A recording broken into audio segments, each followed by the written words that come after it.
เหตุการณ์ให้ฟังหน่อยเบิ่ง โอ้ไก่ลายิงมาเนี่ย ใกล้บ่คิดว่า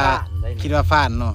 คิดว่าพลาดมันตอบตะบิดแต่ตอบซองตาบันเลยตอบตาเดียวห่วย ตอบตาเดียวใส่เลยใกล้กะว่าประมาณจักเม็ด บ่ได้เลย30-40 เมตร 30-40 เมตรเพิ่นยิงเนาะทุกคนเลย จะไปยังจือบนยิง บ่จือบนยิงแล้วบ่จือเนาะ ลงไปเลยจะว่าเห็นเลือดมันโอ้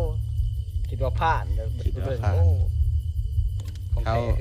ตัวกระแตหู้แล้วเนาะเรียบร้อยเลยทุกคนมื้อนี้เฮากับนายพานซ้ำเพิ่นจัดอีเห็นเนาะทุกคนกับแก้มสีอบมันเนาะ ฝุ่นเล่ตังฝุ่นแหน่ กำลังฝุ่นกะเบียร์เนาะ